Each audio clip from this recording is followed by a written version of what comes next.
kami kembali. Yari. Selamat datang di konten spoiler. Jadi kalau kalian gak suka konten beginian, silakan close video ini. Tapi jika Anda semua gak masalah di spoiler, siapkan cemilan, pasang posisi rebahan, dan mari kita mulai videonya. Juragan. Sebelum masuk, Suho bertanya pada rekannya, Beru, apakah benar di depan pintu ini ada para demon?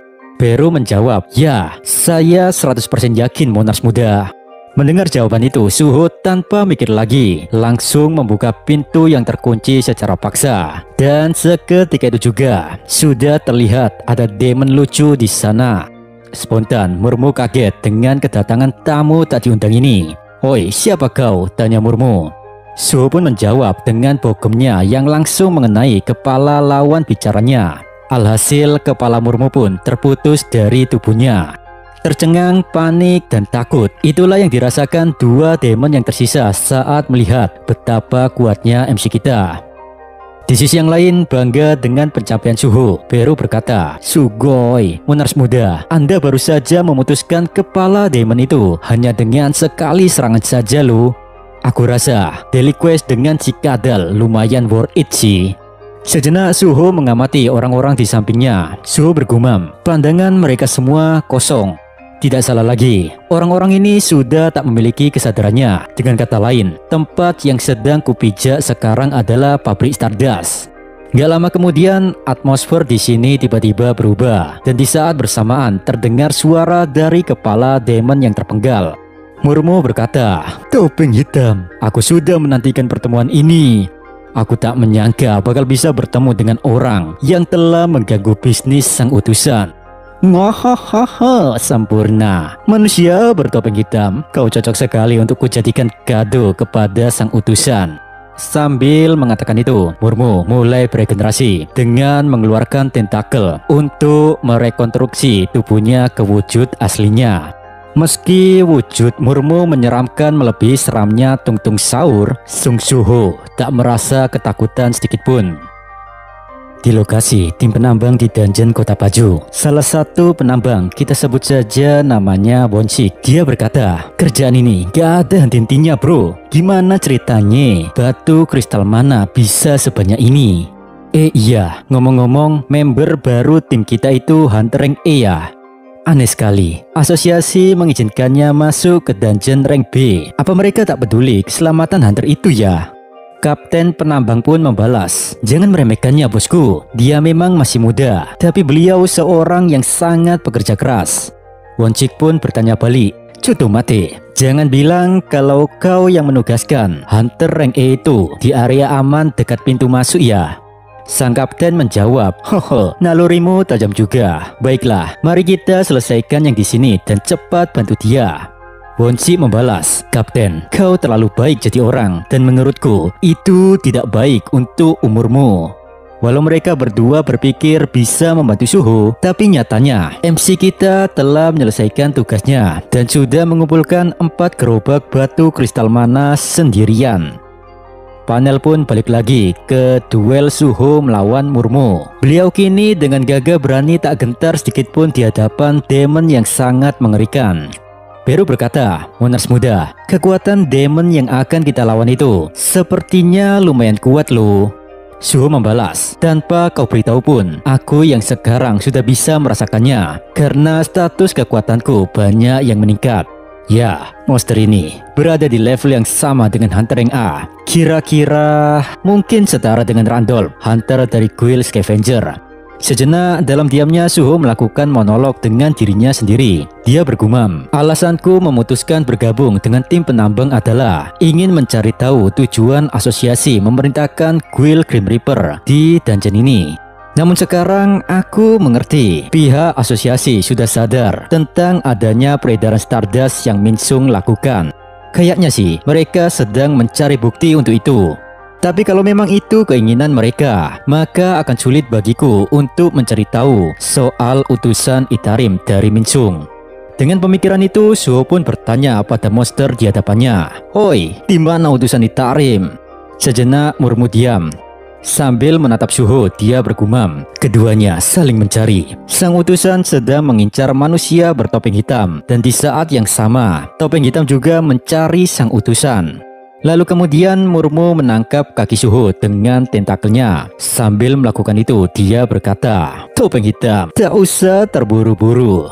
Tenang, aku akan mengantarmu kepada beliau. Tapi sebelum itu, aku ingin mengoyak-ngoyak dan menghancurkan tubuhmu. Barulah setelahnya, jasadmu akan kujadikan kado terindah untuk beliau. Jadi, kusarankan terima saja takdirmu. Karena saat kau tertangkap oleh tentakelku, maka kau tidak akan bisa kabur lagi. Bahagialah, rayakanlah. Di akhir hayatmu kini, kau bisa menyaksikan Murmu yang luar biasa ini." Di sisi yang lain, Suho mulai bad mood. Dengan muka datar tanpa ketakutan, dia berkata, begini doang." Sejenak Suho teringat ketika dia menjalankan daily questnya bersama Amut di dalam Shadow Dungeon. Di saat itu Grey tampak begitu sedih, Beru terharu, Esil senang, dan Amut sang pelatih, dia juga tampak bangga dengan perkembangan Suho. Amut berkata, "Sugoi, Monars muda, aku tidak menyangka dalam 5 hari ini kau bisa menyelesaikan daily quest tanpa bantuan Grey lagi. Aku yakin tubuhmu yang sekarang sudah bertambah kuat."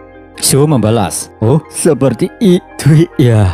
Tapi karena saking lelahnya, jadi setelah mengatakan sepatah kata tersebut, Suho pun langsung tepar terbaring di tanah. Dalam hati Suho bergumam, "Sepertinya keputusanku untuk menaruh semua poin ke status kekuatan adalah pilihan yang tepat. Dengan hal ini pula, aku bisa menyelesaikan daily quest tanpa bantuan dari Grey. Bahkan aku juga tak menyangka mendapatkan skill yang dapat menambah status kekuatanku sebanyak 20%. Lalu di situ Amut berkata, "Monars muda, saat ini kau adalah manusia terkuat yang pernah kutemui." Lalu kemudian cerita kembali ke duel Suho melawan Murmu, di mana tentakel Murmu yang melilit tubuh Suho kini telah hancur berceceran. Sontak hal ini membuat Murmu terkejut. "Nani?" Terlihat di sini Suho merobek tentakel gurita ini hanya menggunakan tangannya dan sekedar ngasih tahu status strength atau status kekuatan milik MC kita adalah 120. Makanya dia tak kesulitan sedikit pun saat dicengkram oleh Murmu. Tak mau membuang waktu, Suho bergerak cepat menghabisi 2 demon yang lain dengan tinjunya. Hanya dalam sekali serang saja, demon selain Murmu itu pun tewas pri. Lalu kemudian Suho mendekati Murmu dan bertanya, "Aku tanya padamu sekali lagi, di mana sang utusan Itarim?" Seolah tak peduli dengan pertanyaan tersebut, Murmu melepaskan pukulannya. "Jangan harap aku akan memberitahumu, manusia," ucap Murmu. Sayangnya sebelum pukulan Demon tersebut mengenai targetnya, Suho dengan sigap mencengkram kepala Murmu, lalu kemudian menariknya, sehingga kepala Murmu telah resmi terpisah dari tubuhnya. Tidak hanya sampai di situ saja, Suho lantas mengeluarkan daggernya, lalu memotong tubuh Murmu menjadi beberapa bagian. Lumayan buat bakaran, enak tuh gurita. Walau tubuhnya sudah tercincang-cincang, tapi Murmu masih memiliki kesadarannya. Dalam ketegangan ini, Murmu bergumam, "Apa-apaan manusia ini? Hawa keberadaannya yang mencekam ini rasanya seperti Shadow Monars." Di sisi yang lain, Su yang kesal menatap Murmu sambil berkata, "Aku sudah tak peduli lagi. Jika kau tak mau memberitahuku, maka akan kucari sendiri dengan caraku." Setelah mengatakan itu, Suho pun melemparkan kepala demon tersebut kepada Beru. Di detik-detik sebelum ajal menjemputnya, Murmu bergumam untuk yang terakhir kalinya, "Oh, sang utusan, maafkan saya tak bisa menemanimu sampai akhir. Padahal saya masih ingin menyaksikan dunia baru yang kau lukis dengan mimpi besarmu. Oh, sang utusan, berkat kemurahan hatimu, kami Ras Demon bisa menghabisi si pengkhianat yaitu klan Radir." Ya, itu saja sudah cukup memuaskan Murmu lucu ini. Sang utusan, sayonara. Tak peduli dengan kesedihan mangsanya, Beru membuka mulutnya untuk mencicipi gurita segar di hadapannya. Dan dengan demikian, akhir hidup Murmu tenang di dalam perut Beru. Bersamaan dengan itu, di Shadow Dungeon, Esil merasakan perasaan aneh yang tak bisa dia pahami. Esil berkata, "Entah mengapa, hari ini aku merasa bahagia tanpa sebab. Kira-kira apa ya yang Susama dan Beru lakukan sekarang?" Di sisi yang lain, Beru yang masih mengunyah kepala Murmu, dia berkata, "Nam, tekstur diamond gurita ini sangat kenyal dan gurih. Pokoknya mantap sekali. Enak tenan bosku." Di saat Beru lagi menikmati hidangan ini, Suho bertanya kepadanya, "Beru, setelah kau memakan demon tersebut, apa kau sudah menemukan informasi mengenai utusan Itarim kah?"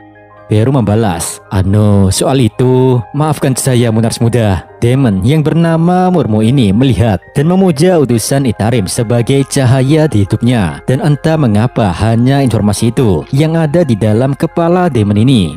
Mendengar itu, Suho bergumam, "Sial, lagi-lagi tak menemukan petunjuk tentang utusan Itarim ya." Sepertinya aku harus mencari Lee Min Sung dan mendapatkan jawabannya. Tapi untuk sekarang, aku harus mengevakuasi orang-orang yang kehilangan kesadaran ini.